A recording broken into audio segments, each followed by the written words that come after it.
quisiera que en esta mañana pudiéramos mirar algunos aspectos del Señor Jesús. Sabemos que en estos días el mundo lo ha recordado, las personas han recordado al Señor, lo han recordado como el niño que nació, ¿no es cierto? Eh, y en todas las casas, en todas las familias, se ha pensado y se ha recordado el nacimiento del Señor Jesús. Pero quisiera que en esta mañana nosotros pudiéramos pensar en otros aspectos del Señor, ya no como un niño que nació, sino como aquel que creció en este mundo, que vivió en este mundo y se convirtió en el Salvador del mundo.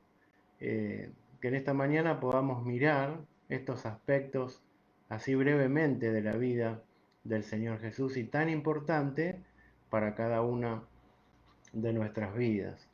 La palabra de Dios nos enseña que el Señor ha desarrollado tres aspectos o tres ministerios en este mundo. Dice la Biblia que Él vino como profeta para predicar la palabra de Dios, para darla a conocer, para enseñarnos a nosotros de qué manera podemos llegar a Dios. El segundo de los aspectos, el segundo de los ministerios del Señor, dice que Él es el sacerdote o el sumo sacerdote, aquel puente entre Dios y los hombres. Ya desde el antiguo, Job decía que necesitaba a alguien que pusiera la mano entre Dios y entre él, ¿sí? Alguien que oficiara de árbitro, dice Job, entre yo y Dios, que pusiera mi mano sobre mí para poder llegar a Dios. Y el tercer aspecto, el tercer ministerio del Señor es el de rey. Dice la palabra de Dios que un día Él reinará eh, en este mundo, vendrá a reinar y será rey para siempre. Ocupará, dice, el trono de David para toda la eternidad. Así que en esta mañana, así brevemente, vamos a mirar esto en el libro de Hebreos. Le invito a buscar libro de Hebreos, capítulo 4 y versículo 14. Dice la escritura: por tanto, teniendo un gran sumo sacerdote que traspasó los cielos, Jesús, el Hijo de Dios, retengamos nuestra profesión, porque no tenemos un sumo sacerdote que no pueda compadecerse de nuestras debilidades, sino uno que fue tentado en todo, según nuestra semejanza, pero sin pecado. Acerquémonos, pues, confiadamente al trono de la gracia para alcanzar misericordia y hallar gracia para el oportuno socorro. Este es un capítulo maravilloso de las Escrituras, el del libro de Hebreos, este capítulo 4, eh, que nos muestra en la total dimensión a nuestro amado Salvador, al Señor Jesús. Sabemos nosotros que el libro de Hebreos está dirigido justamente al pueblo de Israel, pero también sabemos que todas esas analogías o todas esas enseñanzas también son aplicadas a la iglesia de Cristo y a cada uno de nosotros. Pero por sobre todas las cosas quisiéramos en esta mañana que si hay alguna persona que todavía no conoce en profundidad al Señor, lo pueda hacer. Y hay un versículo anterior que nos habla de esto, en este capítulo 4. Y yo se los voy a leer y es el versículo 2. Y fíjense qué importante que es, no solamente para aquellos que no conocen al Señor, sino también para cada uno de nosotros. Y fíjense, porque también nosotros, dice el versículo 2, se nos ha anunciado la buena nueva como a ellos, pero no les aprovechó el oír la palabra por no ir acompañada de fe, dice la escritura. Vuelvo a leer, porque también a nosotros se nos ha anunciado la buena nueva como a ellos, pero no les aprovechó el oír la palabra por no ir acompañada de fe en los que la oyeron. Eh, Nosotros sabemos que es muy importante cuando escuchamos la palabra de Dios eh, poder escucharla con fe, aceptarla con fe, en nuestros corazones. Y parece que el pueblo de Israel en esto tenía una falla. Y yo pensaba también en cada uno de nosotros, en cada una de nuestras vidas, que muchas veces eh, oímos y escuchamos la palabra de Dios, pero esta no hace efecto en nuestras vidas porque no depositamos nuestra fe verdaderamente en el Señor Jesús. Hemos hablado mucho durante este año, durante este tiempo, de tiempos difíciles, ¿no es cierto? De cosas que han sucedido y cosas que están sucediendo. Y hemos tenido que utilizar toda nuestra fe, ¿no es cierto?, depositada en el Señor para poder salir adelante. Yo quisiera que en esta mañana, si hay alguien que escucha, que todavía no tiene a Cristo en el corazón, que en esta mañana pueda escuchar su palabra, pero pueda aplicar su fe a la palabra y pueda encontrar realmente al Señor Jesús como el Señor de su vida. Nosotros sabemos que el libro de Hebreos nos habla muchas veces acerca de la fe y nos cuenta las historias de aquellos grandes hombres de la antigüedad que vivieron por fe y obtuvieron las cosas que Dios les prometía porque habían depositado su fe en Dios. Y lo segundo que quisiera ver es en el versículo 12 también del capítulo 4, dice, porque la palabra de Dios es viva y eficaz y más cortante que toda espada de dos filos, y penetra hasta partir el alma y el espíritu, las coyunturas y los tuétanos, y discierne los pensamientos y las intenciones del corazón. Y no hay cosa creada que no sea manifiesta en su presencia, antes bien todas las cosas están desnudas y abierta a los ojos de aquel a quien tenemos que dar cuenta. Fíjense en qué maravilloso, ¿no es cierto? Dios nos pide que cuando escuchamos su palabra lo hagamos con fe. Y nos dice que su palabra es como una espada que penetra, como una espada de dos filos que penetra hasta partir el alma, hasta llegar al corazón.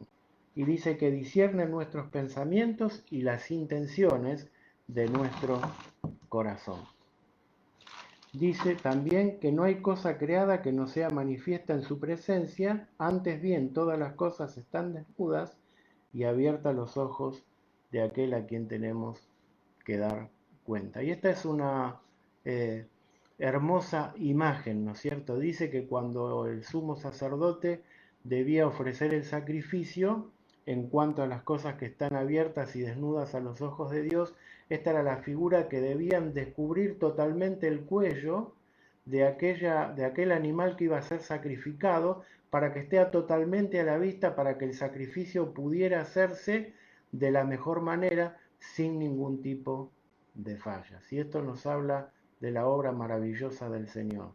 Esa obra que no tiene imperfecciones, esa obra que no tiene fallas, esa obra que fue hecha en favor de cada uno de nosotros. Y como esa obra no tiene fallas, Dios nos pide también una vida dedicada, una vida en la cual nosotros no tropecemos, una vida en la cual nosotros podamos hacer de acuerdo a lo que el Señor quiere de cada uno de nosotros.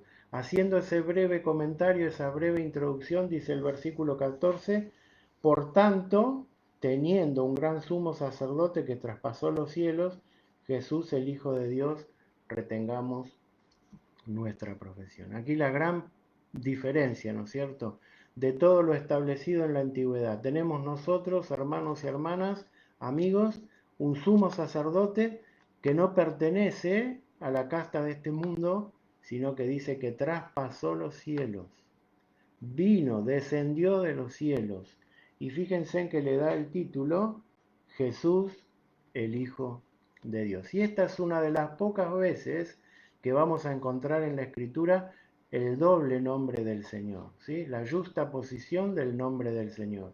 Jesús, el nombre terrenal, Hijo de Dios, el hombre divino, el nombre divino. Aquel que vino en ese conjunto, en esa superposición de todas las cosas, con un motivo, venir a salvar a los pecadores. El Señor traspasó los cielos, hermanos, amigos, con un solo propósito, venir a salvar al hombre, venir a perdonar al hombre de sus pecados. Y dice allí la Escritura, Jesús, el Hijo de Dios. Por eso es tan importante que en esta mañana utilicemos toda nuestra fe para comprender lo que las Escrituras nos dicen del Señor. Si nos quedáramos solamente con el niño Jesús y lo lleváramos a nuestro corazón, no sería posible la obra redentora de la salvación. Sí comenzó allí en el pesebre de Belén, donde el Señor nació, pero continuó con toda la vida del Señor. Él vino para ejercer en este mundo el ministerio completo que el Padre le había dado. Como profeta lo ejerció totalmente en esta tierra. Como sumo sacerdote lo comenzó en la cruz y lo sigue continuando allí en los cielos. Y como rey será en el día que Él venga definitivamente a reinar sobre este mundo. Pero aquí hay también algo que debemos poner de nuestra parte. Dice el final del versículo 14, retengamos nuestra profesión. Generalmente cuando hablamos de profesión pensamos en lo que nosotros hacemos, en nuestro trabajo, en lo que hemos estudiado, en lo que hemos aprendido, y aquello que hemos aprendido lo ejercitamos de la mejor manera que podemos. No está muy diferente a lo que el escritor quiere aplicar, pero en realidad de lo que habla es de nuestra profesión de fe, de aquello que una vez hemos creído, de aquello en lo que una vez hemos confiado en el Señor. Dice que debemos retenerla. ¿En qué? En toda nuestra vida, en toda nuestra carrera en este mundo, debemos retener aquello que hemos creído. Cuando el apóstol Pablo le habla a Timoteo en la primera carta, en el capítulo 6 y en el versículo 12, le dice, la profesión o lo que profesaste delante de muchos testigos. Quizás esté hablando del día en que Timoteo fue bautizado y dio testimonio de lo que él había creído. Hermanos, nosotros somos llamados a dar testimonio de lo que Jesús hizo en nuestras vidas. ¿Por qué? Porque debemos recordar que aquel que era el Rey de Reyes y Señor de Señores, el Hijo de Dios, traspasó los cielos para venir a este mundo a morir en la cruz por cada uno de nosotros. Lo hizo como el Jesús, pero también lo hizo como el Hijo de Dios. Y nunca debemos olvidar esto. Cuando el apóstol Pablo le habla allí a los filipenses en el capítulo 2, perdón, nos muestra al Dios que vino al mundo, aquel que se despojó de todas las cosas y tomó forma de hombre y en forma de hombre llegó a la cruz y murió por nuestros pecados. El versículo 15 que hemos leído dice, porque no tenemos un sumo sacerdote que no pueda compadecerse de nuestras debilidades, sino uno que fue tentado en todo según nuestra semejanza, pero sin pecado. Este versículo es maravilloso y podríamos estar desmenuzándolo y pensándolo durante mucho tiempo, pero hay una cosa que es lo más importante, hermanos y hermanas. Es lo que nos dice Romanos, y lo vamos a buscar, capítulo 8, Romanos capítulo 8.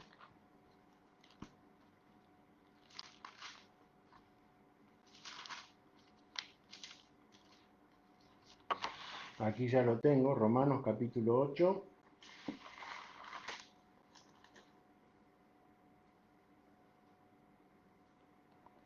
Perdón, Romanos capítulo 5, me equivoqué, lo dije al revés.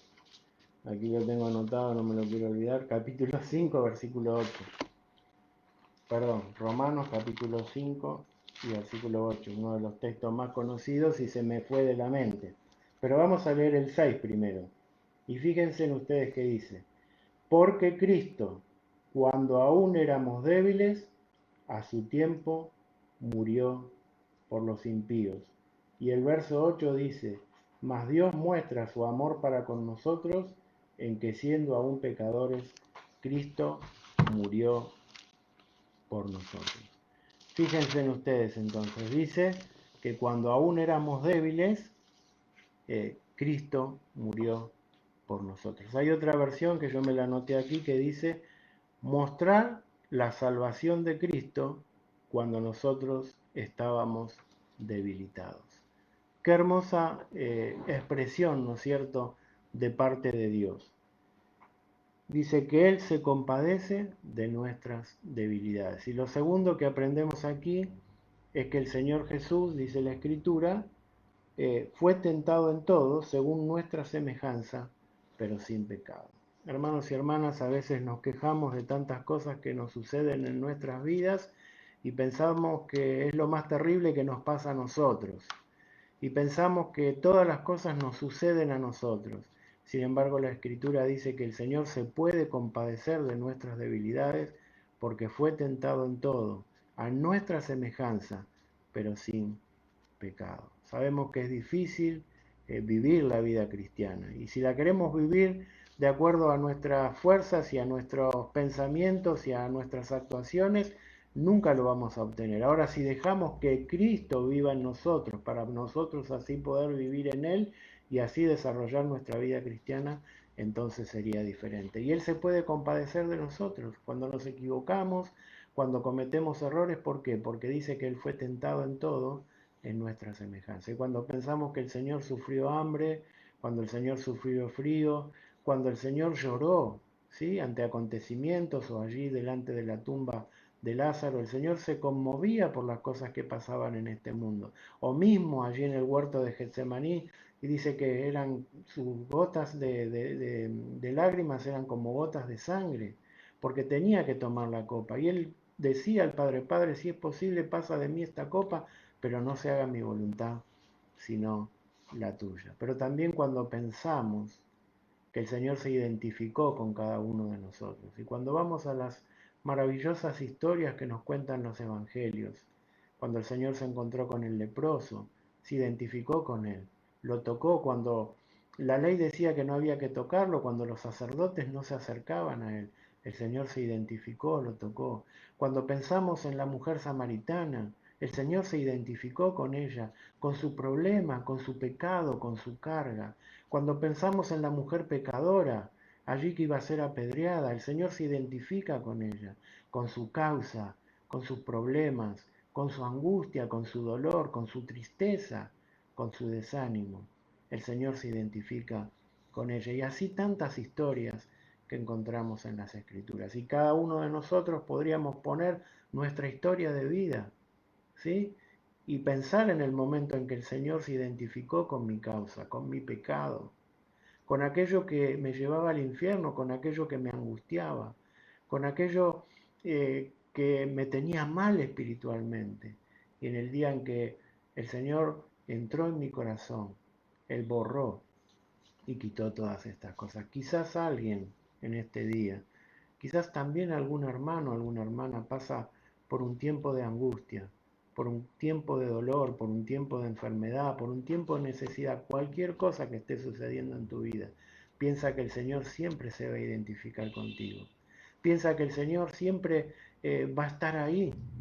Cuando tu vida está en debilidad, el Señor siempre está para darte una mano y para tomarte. Hay una vieja historia que muchas veces la hemos contado de aquellos pasos sobre la arena, ¿sí?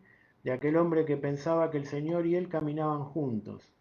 Y dice que en el momento de mayor angustia en su vida, cuando él recordaba, veía las huellas en la arena y veía solamente dos huellas y las otras dos no estaban.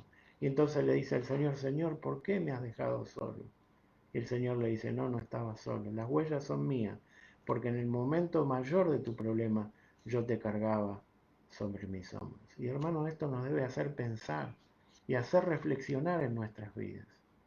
Eh, Cuando el pecado nos asedió, el Señor lo cargó sobre sus hombros para perdonarnos a cada uno de nosotros. Cuando éramos débiles, a su tiempo, el Señor murió por nosotros. Y el último versículo que compartimos, y ya terminamos, dice el 16, acerquémonos pues confiadamente al trono de la gracia para alcanzar misericordia y hallar gracia para el oportuno socorro. Acerquémonos pues confiadamente al trono de la gracia. Esto es una invitación en esta mañana para todos, acercarnos confiadamente al trono de la gracia.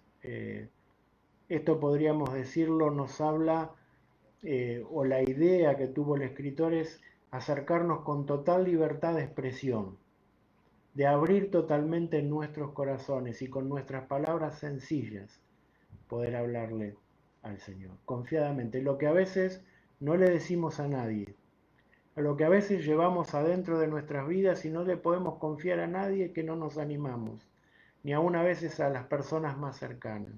Dice, acerquémonos confiadamente al Señor. A veces tenemos miedo de decirnos porque nos van a juzgar, ¿Qué van a decir, ¿sí?, de lo que está pasando en mi vida?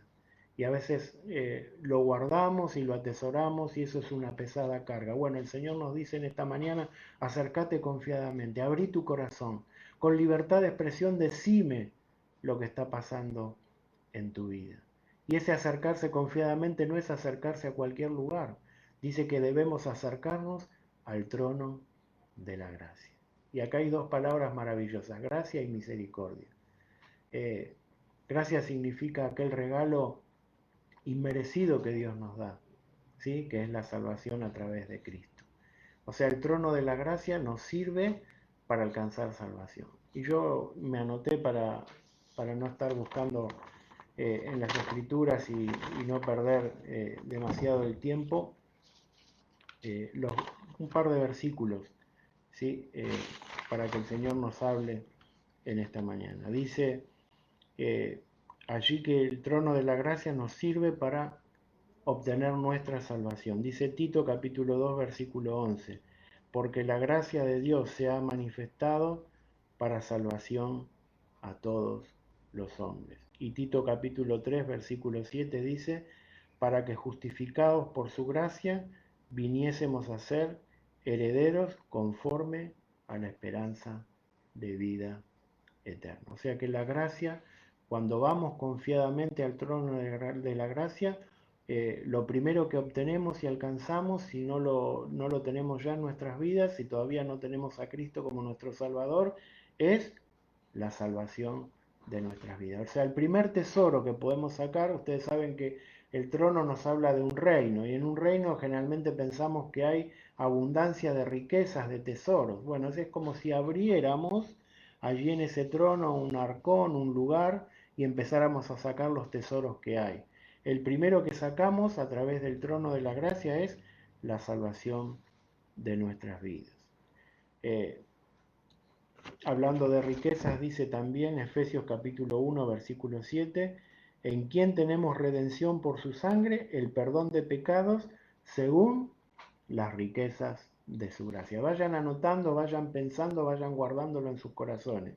Obtenemos la salvación, obtenemos redención, el perdón de pecados y las riquezas de su gracia. Pero también hay dos cosas más que podríamos decir en esta mañana que podemos encontrar en el trono de la gracia. Dice que nos capacita. Segunda Corintios capítulo 1 versículo 12. Porque nuestra gloria es esta en el testimonio de nuestras conciencias, que con sencillez y sinceridad de Dios, no con sabiduría humana, sino con la gracia de Dios, nos hemos conducido en el mundo y mucho más en vosotros. La gracia nos capacita para conducirnos en este mundo. Y lo tercero dice 1 Corintios capítulo 15 y verso 10, pero por la gracia de Dios soy lo que soy, y su gracia no ha sido en vano para conmigo. Antes he trabajado más que todos ellos, pero no yo, sino la gracia de Dios conmigo. La gracia nos da poder para servir al Señor. Dice, al trono de la gracia, ¿para qué? Para alcanzar misericordia y hallar gracia para el oportuno socorro. La misericordia de Dios es algo innato en Dios, es uno de los atributos de Dios. Dice la Biblia en el libro de los Salmos que la misericordia de Dios es eterna, que la misericordia de Dios es inagotable, y dice la Biblia que Dios es un Dios de misericordia, ¿sí? Es parte de Dios su misericordia, y esa misericordia es la que nos ha alcanzado y nos ha perdonado. Y termina allí el versículo 16, dice, para hallar gracia para el oportuno socorro. Y cuando yo leía este versículo me acordaba del Salmo 103. Bendice alma mía Jehová y no olvides ninguno de sus beneficios. Es el que rescata tu vida del hoyo y que te corona de favores. Dios está presto a rescatarnos. Hermano, hermana, quizás en esta mañana estás pasando un tiempo difícil, acércate al trono de la gracia para hallar el oportuno socorro de parte de Dios. Si estás pensando, está terminando este año y estás pensando en servirle al Señor, Andá y acercate al trono de la gracia, ¿para qué? Para que te capacite. Acercate al trono de la gracia para poder hacer un mejor servicio al Señor. Y amigo, amiga, en esta mañana, si estás escuchando este mensaje y tu vida está en un momento de confusión espiritual, de necesidad, si necesitas cambiar tu vida, si necesitas eh, tener paz, si necesitas saber lo que va a pasar en la eternidad, acércate al trono de la gracia en esta mañana y obtener el favor y el perdón de sus pecados. Dice en el libro de Efesios el apóstol Pablo escribiendo a los Efesios, porque por gracia sois salvos, porque, recuerdan lo que dijimos al principio, por medio de la fe. Y esto no es de vosotros, sino es un don de Dios. No por obras, para que nadie se gloríe. Nadie puede acercarse a Dios por sus propios méritos. Ya Job lo decía en la antigüedad, necesito a alguien, un intermediario, que ponga su mano sobre mí y sobre Dios. Y dice el apóstol Pablo escribiendo a los Timoteos, porque no hay otro mediador entre Dios y los hombres que Jesucristo, hombre. Que en esta mañana alguien pueda ir al trono de la gracia, que alguien pueda eh, utilizar este puente, este mediador entre Dios y los hombres, y pueda acercarse a Dios, pedirle perdón por sus pecados y aceptarlo en su corazón. Y para nosotros, hermanos, recordemos que el Señor traspasó los cielos, Jesús, el Hijo de Dios, y vino para salvarnos y vino para perdonar nuestros pecados. Retengamos